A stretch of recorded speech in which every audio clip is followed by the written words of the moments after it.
दोस्तों, आज बसंत पंचमी के शुभ अवसर पर आपको हार्दिक शुभकामनाएं।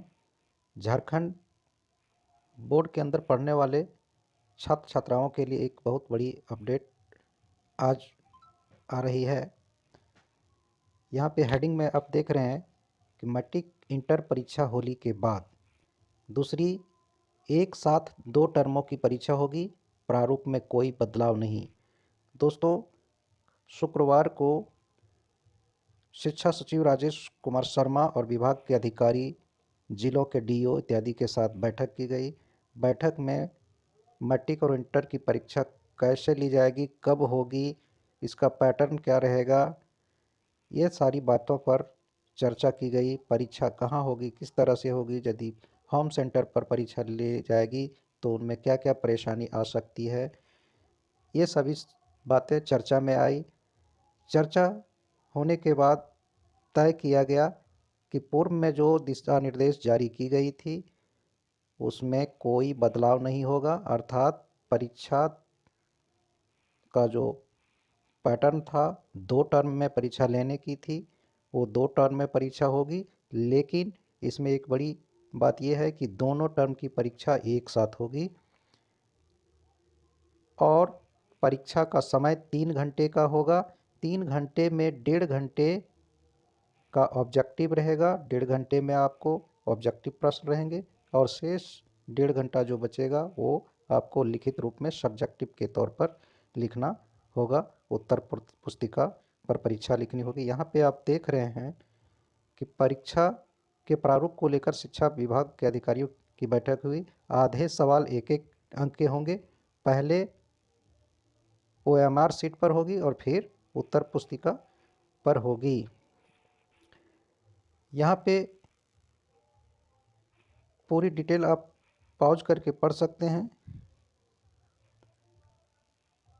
दूसरी चीज़ यहाँ पे एक निकल के आ रही है कि परीक्षा तिथि का अभी कोई निर्धारण नहीं किया गया है, लेकिन संभावना दर्शाया गया है कि मार्च के अंतिम सप्ताह अर्थात होली के बाद परीक्षा का आयोजन किया जाएगा और संभवतः 29 मार्च से परीक्षा आरंभ होने की बात कही जा रही है।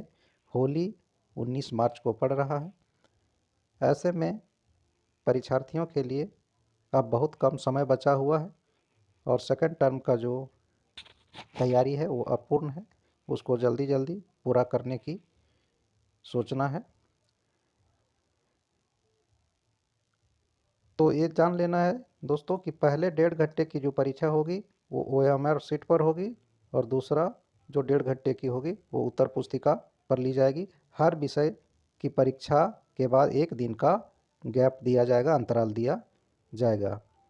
अब रिजल्ट कैसे बनेगा दोस्तों? रिजल्ट के लिए आपको जानना होगा कि आपका आंतरिक मूल्यांकन, प्रायोग जो प्रैक्टिकल परीक्षा है उसको छोड़कर जिस विषय के जितने अंक की परीक्षा होगी उसमें आधा 1-1 अंक का होगा और बाकी आधा सब्जेक्टिव होगा। मान लीजिए कि किसी विषय में 30 अंकों की प्रैक्टिकल है तो बचे 70 अंक बचे, तो 70 में आपका 35 ऑब्जेक्टिव रहेगा और 35 सब्जेक्टिव रहेगा। इसी तरह से यदि किसी में 20 अंक का प्रैक्टिकल है तो शेष बचा 80। 80 में आपका 40 ऑब्जेक्टिव रहेंगे और 40 सब्जेक्टिव रहेंगे। इसको 40 OMR सीट पर देना होगा और ये 40 आपका लिखित रूप में सब्जेक्टिव के तौर पर देना पड़ेगा। तो ध्यान रहे, इस तरह से आपको परीक्षा में दिक्कत नहीं होगी। दोस्तों, परीक्षा का केंद्र निर्धारण पर अभी बात चल रही है। सभी डीओ से केंद्र निर्धारण के लिए जानकारी मांगी गई है और लगभग विचार चल रहा है कि परीक्षा होम सेंटर पर ही लिया जाए। इसमें क्या क्या परेशानी आएगी, क्या समस्याएं हैं, इससे इसका आकलन किया जा रहा है और अंतिम फैसला आपको जैक के द्वारा दी जाएगी।